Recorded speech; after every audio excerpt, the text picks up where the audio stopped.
Hi everyone! Nandito ako ngayon sa bayan ng Lemery kung saan naririto ang parokya ng San Roque. Ang San Roque Parish Church dito sa Lemery, Batangas.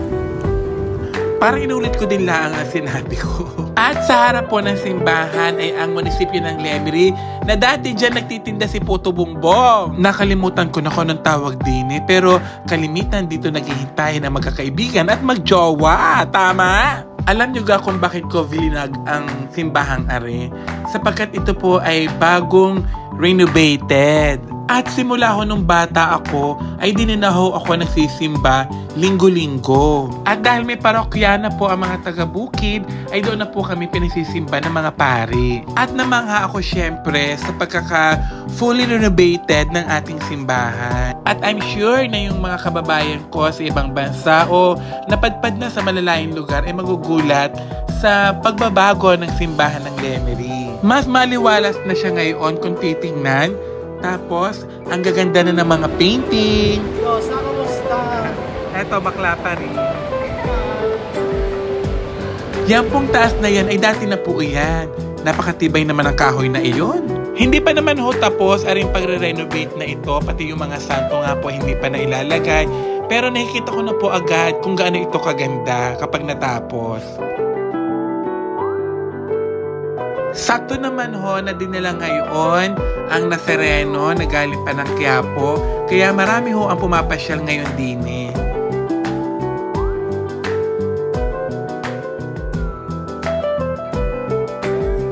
Sobra ko talagang na-appreciate ang pagkaka-renovate sa simbahan ng Lemery dahil malinis, maaliwalas, at para kang nasa ibang bansa. Ang taray, parang pang mayamang simbahan. At dahil nga ako ay alagad ng sining, kaya na-appreciate ko ang painting na ito. Maganda. Magaling ang gumawa. Magaling ang pintor. Ang bongga din syempre ng mga chandelier. I'm gonna swing from the chandelier. From the chandelier. At syempre ang electric fan. Hindi ka maiinitan. Hi everyone! Dito po ako sa simbahan ng San Roque Parish Church. Dito po sa bayan ng Lemery. Ayan, finally po ayan, matatapos na po ang simbahan po ng San Roque. Gawa po ng ito po ay nasira noong pumutok ang bulkan. Tapos marami po pong kalamidad ang dumating dito sa aming bayan. Kaya nasira po. And finally po, sa tulong po ng mga tao na may mga mabubuting puso, naayos na po ang simbahan ito. Tara, silipin natin. Ang taray ng pinto, halatang mamahalin. Tama ba mga ining?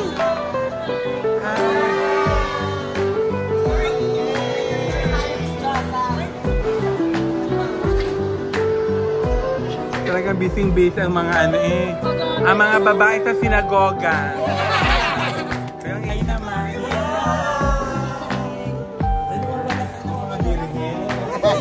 Sila na po ang papalit sa aking trono. May bagong birhen na po. Akala ko ako lang ang virgin. Meron palang isa. Sino po kasama? Ako lang po at saka yung jowa. Nasa gilid po tayo ng simbahan. Wow! Gilid ng simbahan. At dito po nagbibinyag dati nung hindi pa po nare-renovate ang simbahan. Noon ho at hanggang ngayon, itong side na ito po ay dito po napwesto yung iba kapag puno na sa loob. Yes, opo, baka nagtataka kayo, parang matagal na ito. Tama po, ngayon ko lang po na-edit dahil mag-full memory na po ako. Kailangan ko na po mag-delete ng mga videos. Kaya sabi ko sa jowa ko, videohin ako na, ayan, kunyari mabait ako, kunyari relihiyosa ako, kunyari wala akong kasalanan, malinis ako, ganyan. Kaya sabi ko, videohin ako. At dahil nga po may susunod na mass, kaya ang mga sakristan ay busy sa pagpapractice. Binago na rin ho ang sahig, bago na po, kaya namiss ko yung dating sahig ng simbahan. Narito naman ako ngayon sa isa rin po Miraculous Church din sa Taal, Batangas. At isa rin po ito sa mga nasira ho noong pumutok ang bulkan. Ilang taon din ho bago natapos ang renovation na ito. At nang makita ko nga ang simbahang ito ay grabe, ang ganda. At saka parang may something, pag nakikita mo siya, may may parang umuukit sa puso mo. Ang ganda. Ayan, at nandito po tayo sa Our Lady of Faith Atay. Bagong renovate din po ito. Ito po ay nasira din po noong pumutok ang vulkan. Tapos mas nasira pa po sa mga nagdaang bagyo. Pero awa na ito. Ayan, kita nyo naman, fully renovated na siya. Sobrang ganda. Ayan po si mga ate nagtitinda ng kandila. Papasukin na natin ang loob ng simbahan. Gusto ko talaga yung kulay na ginamit dito. Parang ibinalik ako sa lumang dimension sa dating panahon. Panahon ng Hapon. Eme! Alam nyo, marami po nagsisimba dito. At sinasabi nga nila na ito daw po ay isa sa mga miraculous church. Gawa ng ang dami po mga nagdadasal dito na natutupad po yung mga pinagpe-pray nila. Although lahat naman siguro ng simbahan gayon. At yung mga nakakasabay ko dati na doktor na dito daw nila ipinag-pray iyon, yung mga nakapasa sa board exam, dito daw sila nagdadasal. At yung isa kong pamangkin na nagseserve dito, natupad din po yung pangarap niya na makapasa sa board exam at makapagtrabaho po. Sobrang solemn po ng simbahan na ito, kaya gustong-gusto ko din po dito sumisimba. At syempre po, may kwento yung Birhen ng kay Sasay na iyan. Kayo na lamang po ang mag-google dahil baka magkamali ako ng kwento. Aside po na ito, nandito po yung mga bata na inaampon nila. Ano po yung tawag sa hagdan na yan? Tapos parang may balkon. May nagsabi sa akin, minsan daw po dyan nagsasalita ang pare para marinig. Totoo ba yun? Enlighten me po. Sana po masagot po na makakapanood po nito. Hello po. Yes po. Ano po kayo dito? Ano po kayo? Sa Pasay kami. Taga Pasay pa kayo. Welcome po dito. Pasay pa sila.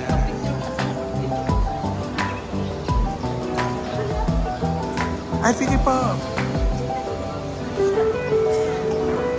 Yes, opo. Tapos na po ang mahal na araw at marami pa rin po ang mga nagpupuntahan dito.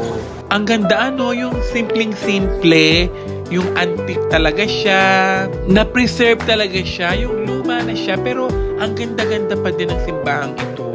Ang alam ko po ay bawal po pag kasalan ito at saka misahan yung mga libing, yung patay. Di po ako sure ha, pero yun po ang alam ko. Tapos parang inaano siya sa ibang bansa.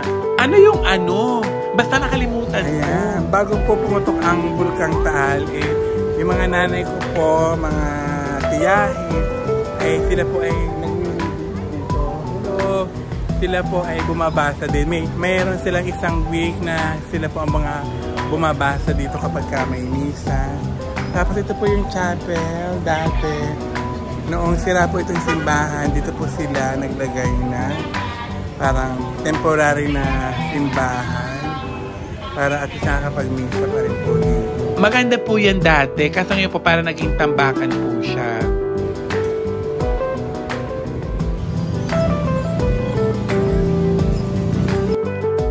Ang taray ng transition dahil nandito naman po tayo sa parokya ng mahal na patron ng Banal na Cruz. Slightly po ay nasira din po ito nung pumutok yung bulkan tapos yung mga bagyong nagdatingan. Unti-unti po kapag ka nagkakapera ay pinare-renovate po ito ni Father. At ako naman po kapag ka meron kaunting blessing, ay di nag-share din po para po mapaganda po itong aming parokya. Ayan, pinipinturahan namin, nililinis. Kasi katulad po ng ibang simbahan, gusto ko rin po itong maging solemn. At syempre, hindi naman nagiging solemn ang simbahan kapag ka madumi. Kaya maraming salamat kay Father na lagi nagpapaganda ng aming simbahan at kay Kuya na laging inaalagaan, nililinis ang aming mahal na parokya o mahal na puon ng Banal na Cruz. At syempre marami rin po kaming deboto dito dahil naniniwala sila na mapaghimala po ang aming Banal na Cruz. Sobrang dami pong nag-aali ng bulaklak dito. Diyos ko, punong-punong iyan. Tinanggalaan muna po ngayon dahil may ginanap po kami noong Easter Sunday. At dahil sumapit nga po ang mahal na araw, kaya naman meron po akong ginawa dito yung pagkabuhay. Bago na rin po ang aming mga upuan. Tapos meron na rin po kaming tindahan ng mga religious items sa gilid. bili po kayo ha. Ito po yung una kong inayos noon nung napunta po ako dito sa Puon. At sana sa mga susunod na mga araw, panahon, mas mapaganda pa natin ang ating parokya. Muli po, ito po si Josa Poco. Sana po nag-enjoy kayo sa panonood po ng aking mga vlog. Huwag muna tayo mag-joke, sa susunod na tayo mag-joke. Bye-bye!